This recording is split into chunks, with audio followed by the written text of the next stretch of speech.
Eu me chamo Cláudio Menezes, eu sou professor da rede estadual, já trabalho no estado há mais de 20 anos, né? E fui convidado para falar um pouco aqui sobre as batalhas do Monte dos Guararapes. Bom, todos os fatos, eles têm um processo histórico, né? O fato, ele não acontece isolado, né? Então, se a gente vai falar sobre a chegada dos holandeses aqui no Nordeste brasileiro, a gente tem que começar lá na Europa, em um período que é conhecido como a União Ibérica, certo? Esse período ele vai de 1580 até 1640. E o que foi isso? Veja, os países de Portugal e Espanha, eles estão localizados em uma região da Europa que chama-se Península Ibérica. E esses dois reinos estavam localizados lá, o reino de Portugal e o reino da Espanha, certo? E o que é que vai acontecer? Bom, o rei Dom Sebastião, certo? Ele vai participar de uma batalha no ano de 1578, que é a Batalha de Alcácer-Quibir. Essa batalha acontece em Marrocos, e os portugueses eles estavam lutando contra os moros, que eram povos árabes, certo? Nessa batalha, né, esse rei desapareceu. Nos autos que a gente pega, né, ele não aparece, ele não é dado como morto, ele é dado como desaparecido, certo? E aí o que acontece? O Dom Sebastião, ele não tinha herdeiro, ele era da dinastia Avis. E ele não deixou herdeiro, ele não tinha filho, é porque a dinastia, né, é passada, né? De família, né? De pai, de filho, enfim. E ele não tinha esse herdeiro. E aí o que é que vai acontecer? O seu tio-avô, o Dom Henrique, né? Ele vai assumir o trono, certo? De Portugal. Só que no ano de 1580, o Dom Henrique, ele morre. E o Dom Henrique também não tinha herdeiro. E aí começa uma disputa interna, né? Em Portugal. E aí entra em cena o rei da Espanha, Filipe II, que ele era parente justamente do Dom Sebastião, entendeu? Então, depois de muitos conflitos, né, o rei Filipe II da Espanha, ele consegue assumir o trono tanto de Portugal quanto da Espanha, certo? Então, ou seja, por isso que a gente chama o período da União Ibérica, certo? E aí o que, que acontece? Por esse período também havia uma disputa entre a Espanha e a Holanda. A Espanha tinha dominado alguns territórios da Holanda e a Holanda buscava a sua independência. Então, a Holanda e a Espanha, eles estavam em conflito. E aí, o que é que a Holanda vai fazer? Né? Bom, na Holanda é criado a Companhia das Ilhas Ocidentais, né? Essa companhia ela vai tratar de assuntos ligados ao comércio, né? E o comércio de açúcar, né? E o comércio também, as concessões que existiam na África para o comércio de escravizados, certo? E aí o que é que, onde é que entra o Nordeste nesse processo? A Holanda resolve atacar justamente a Espanha, mas não diretamente atingindo a Espanha, atingindo Portugal. Ou melhor, atingindo a Espanha via Portugal, né? Porque Portugal, nesse momento, estava sob o controle do rei da Espanha. E aí os holandeses vão virar o seguinte: a gente vai mirar no Nordeste brasileiro, certo? E vai mirar também na África, certo?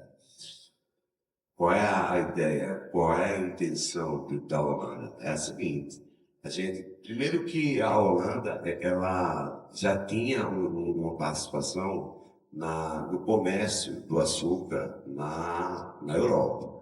Aqui no Brasil, né, nos engenhos de açúcar, né, utilizando a mão de obra escravizada, era feito a produção do açúcar. Só que esses açúcar, eles saíam daqui, que é o que a gente chamava, né? Nos pães, né? Que eram os pão de açúcar, tanto que isso deu origem ao nome de do, do lugar onde ele tinha dito que é pão de açúcar, porque o formato era justamente o do pão de açúcar. Só que chegava esses pão lá na Holanda e esses pão eles tinham que ser, digamos assim, granulado para que ele fosse vendido. E a Holanda já tinha uma participação nesse comércio. Então a Holanda avisa o quê? Vamos para essas regiões. Vamos dominar essa área produtora de açúcar, e aí o Nordeste brasileiro era o maior produtor de açúcar no mundo, certo? E vamos também atacar, né? As áreas ao Portugal tinha as concessões para o tráfico de escravizados. E por que concessões? Pelo seguinte, porque esse tráfico de escravizados, eles aconteciam, né, com o consentimento, né, de reis africanos, né? O reino de Daomé, o reino de Ioiô, eles foram grandes reinos, né, que aonde tinha esses escravizados, né, e eram comercializados. Então, a Holanda mira isso também, né? Vamos chegar, né, atingir essas áreas, porque ali não tem fonte de renda, né, fonte de poder. Só para vocês terem uma ideia, né, do preço de um escravizado, isso no ano de 1703. Veja, um escravo, o termo mais correto é escravizado, né? Porque ninguém nasce escravo. Né? Escravo é uma condição que é imposta. Então, um escravizado, certo? No ano de 1703, né? Nas regiões de Minas Gerais, ele custava 895 gramas de ouro. Isso trazendo para os dias no ano de 2020, quando foi feito o levantamento por Valentim Gomes, sobre escravidão, isso equivaleria a 278.345. Vejam que era muito caro a questão dos escravizados. Um crioulo, ele custava 1.790 gramas de ouro, ou seja, fazendo para o dia de 2020, era 556.690 reais. Então é lógico, né? A ideia da Holanda é justamente essa fonte, né? Falando um pouco do açúcar, também é uma questão também da Holanda. Ó, açúcar era caro. Açúcar era um artigo de luxo. Bom, então, o açúcar era tão valioso que, antigamente, as moças se casavam e o senhor de engenho, ele dava um dote para o esposo, né? E nos autos, né, quando eu falo em autos, eu estou falando de documentos, né? Consta lá que entre os dotes havia também a questão do açúcar. O açúcar era dado como dote também. Então, eram duas fontes de renda muito preciosas. E a Holanda queria justamente isso, né? Bom, a Holanda, ela vai chegar, melhor dizendo, o rei, né, da Holanda, elas vão chegar primeiro na Bahia. Chegar no ano de 1624, né? Só que na Bahia, eles não vão durar muito, e eles vão ficar até o ano de 1625, certo? Passados 5 anos, aí é onde começa justamente a chegada dos holandeses em Pernambuco. Eles chegam em Pernambuco no ano de 1630, certo? Já no ano de 1645, né, vai acontecer o que é chamado de insurreição pernambucana. Os comerciantes, os senhores de engenho, eles estavam insatisfeitos com a cobrança de impostos elevados pelo governo holandês, que era comandado por Maurício de Nassau, certo? E também o pagamento de empréstimo que foi concedido a esses senhores de engenho. Então já começa ali uma insatisfação, já começa ali um momento de reflexão de como expulsar esses holandeses daqui do território brasileiro, mais especificamente aqui em Pernambuco. E é preciso entender também que Pernambuco não era o que hoje está no mapa. Né? Pernambuco abrigava áreas do Rio Grande do Norte, da Paraíba, Alagoas, até Bahia. Né? Então, Pernambuco era um estado muito rico, muito poderoso, e poderoso inclusive politicamente falando, certo?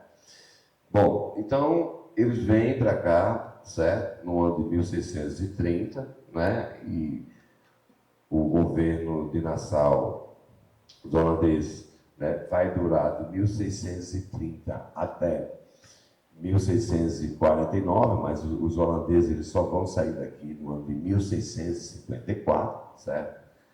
E aí a gente vai agora para justamente, né, os confrontos, né?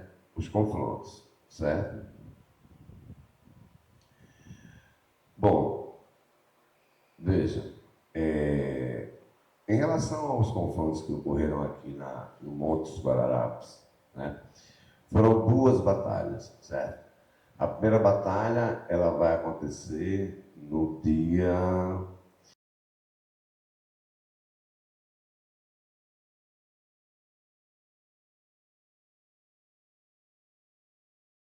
É no ano de 1648, certo?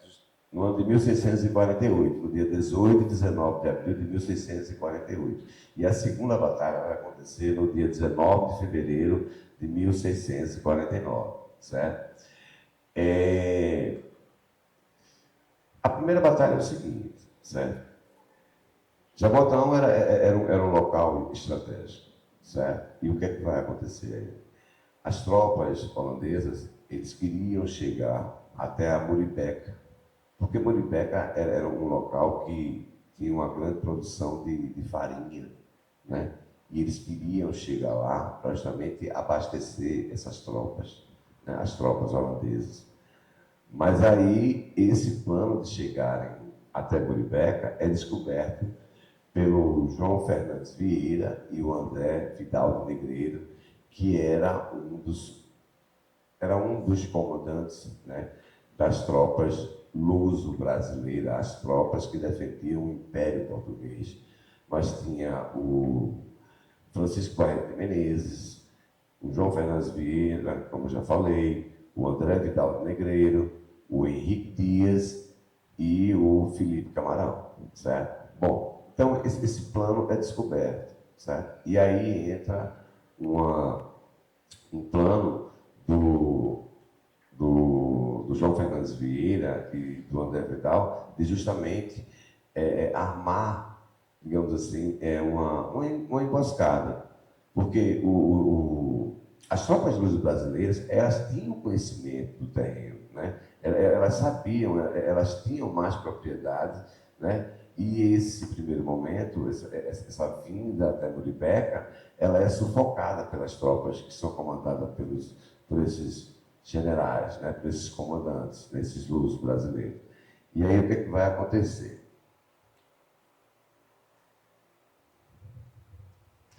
Bom, alguns dados aqui.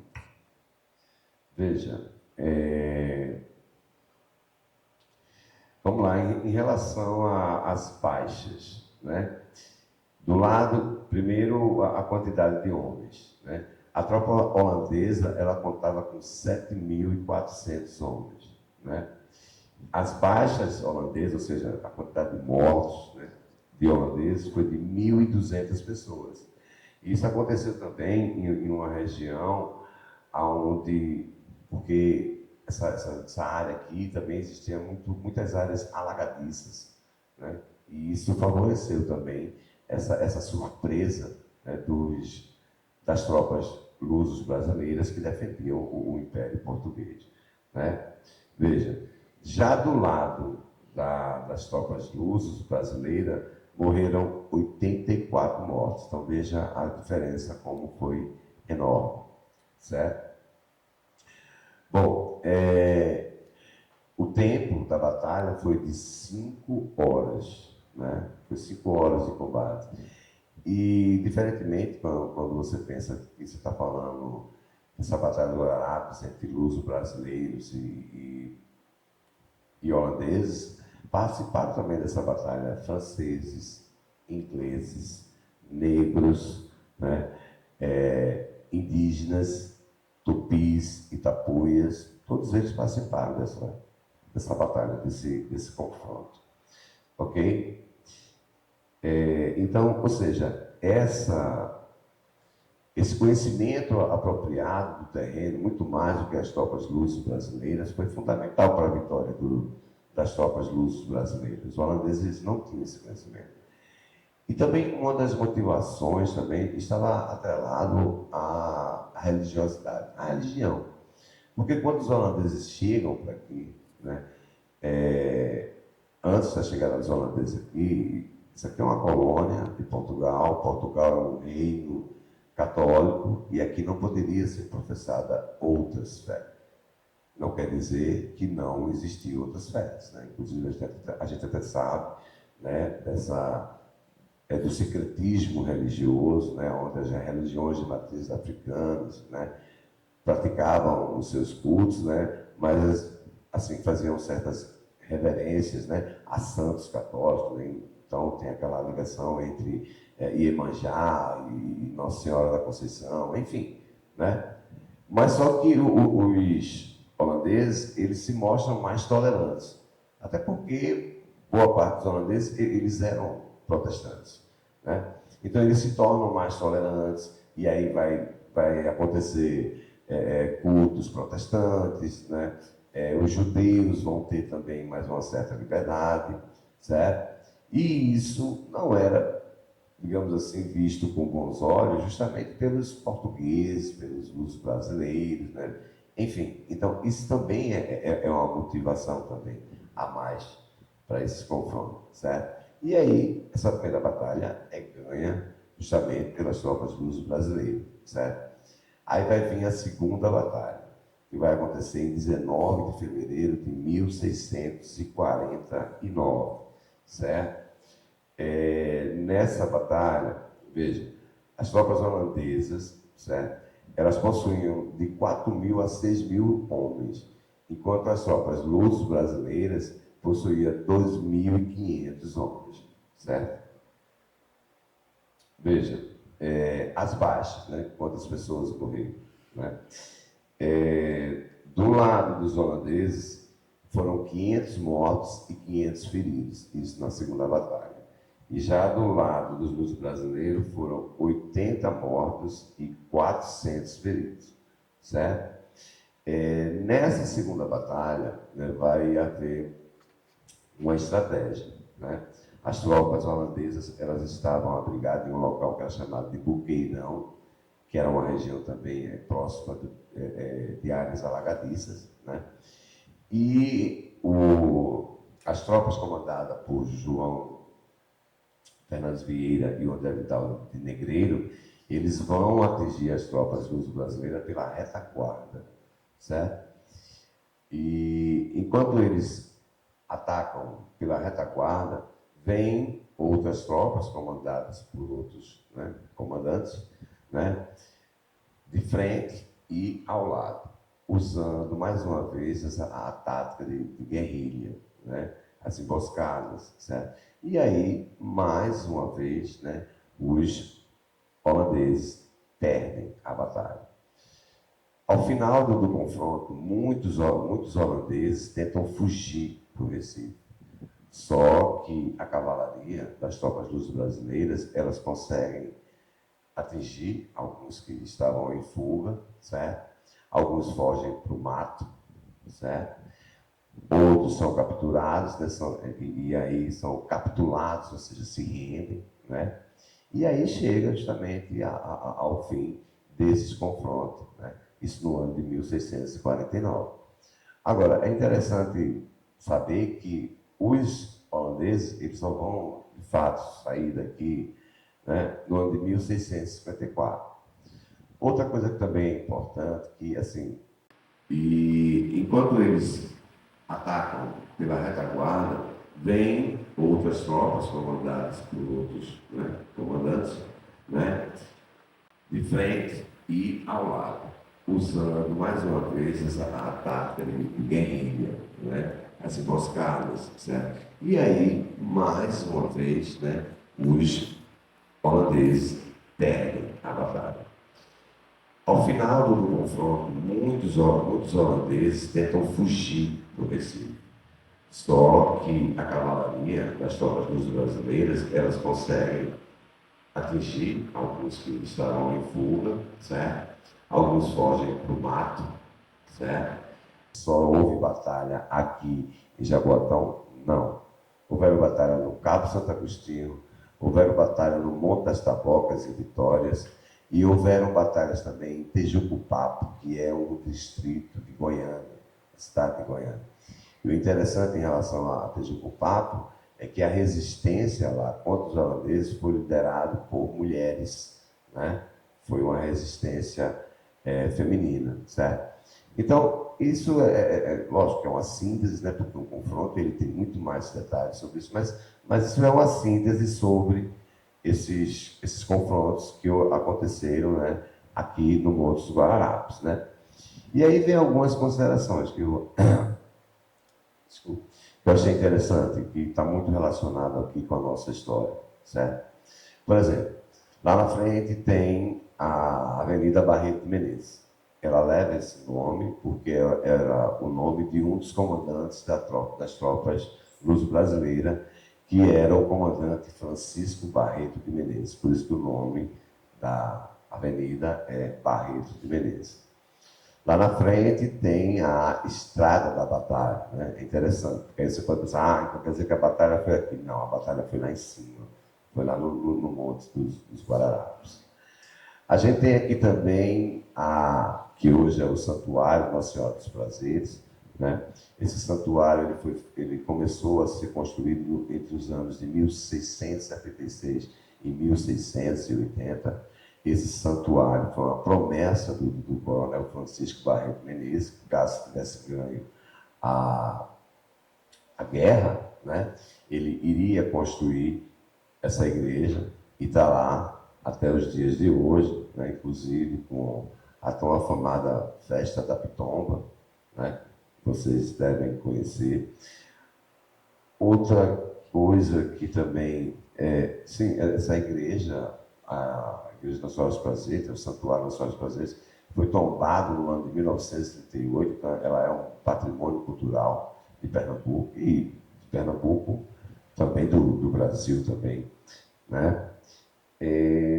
Sim, uma coisa muito interessante também, muito mística sobre esse confronto aqui em Jaboatão é o seguinte, porque os comandantes das tropas, certo? Luso-brasileiros que defendiam o Império Português, ele era formado por o Francisco Barreto Menezes, que eu já citei, né? Mas tem o João Fernandes Vieira, né? E o André Vidal de Negreiros, né? O que acontece? Esses eram brancos, de ascendência europeia. O Henrique Dias, que inclusive tem um batalhão lá, que chama-se Batalhão Henrique Dias, o Henrique Dias, ele era negro, certo? E o Felipe Camarão, ele era índio. Índio, se não me falha a memória, da etnia Carijó. Agora, você não pode pensar que o Felipe Camarão, ele está batalhando lá, né, de flecha, de tacume. Não, ele já estava, digamos assim, aculturado à sociedade colonial. Ele era um comandante. Mas aí entra aquela questão que eu não sei se vocês já viram, quando a gente chega aqui em Jaboatão, tem aquele negócio, né? Bem-vindos, né? Aqui nasceu a pátria. E por que esse negócio de nasceu, que a pátria nasceu aqui? Porque ficou essa mística, né? Dessas etnias que no início da formação do povo brasileiro foram elas, né? Os indígenas que já estavam aqui, os europeus que chegaram depois e os africanos, né? E eles foi que deram início à formação do povo brasileiro, certo? Então ficou aquela coisa, a pátria, o sentimento de patriotismo, né? Vem com essa ideia. Na realidade, a intenção era justamente expulsar os holandeses. Se teve esse sentimento de patriotismo, a gente pode questionar, porque afinal de contas Será que realmente eles tinham esse sentimento de pátria? Agora, que eles tinham o sentimento de expulsar um povo que chegou depois, né? Que eram os holandeses, isso aí aconteceu. Então ficou muito essa coisa. Como essas três etnias, né, foram comandadas por tropas, e no próprio confronto também tiveram negros, tiveram indígenas, aí ficou aquela ideia de que a pátria nasceu aqui, certo? E aí, só para a gente concluir, o seguinte, tem muita coisa relacionada a essa história, principalmente a chegada essa presença dos holandeses aqui no Brasil. Tem, por exemplo, né, a gente tem lá na Rua do Bom Jesus a sinagoga Carrauzu, que significa rochedo de Israel, a expressão. Foi a primeira sinagoga da América Latina, da América, aliás, me desculpe, da América, né? A gente tem a ponte mais antiga do Brasil, que é a Ponte Maurício de Nassau, que foi criada no ano de 1640, e a sinagoga no ano de 1677. Então, ou seja, é uma história muito rica, né? Com vários elementos relacionados à nossa história, à tradição, às nossas identidades. É isso aí. Enfim, foi isso que eu trouxe para vocês. Obrigado.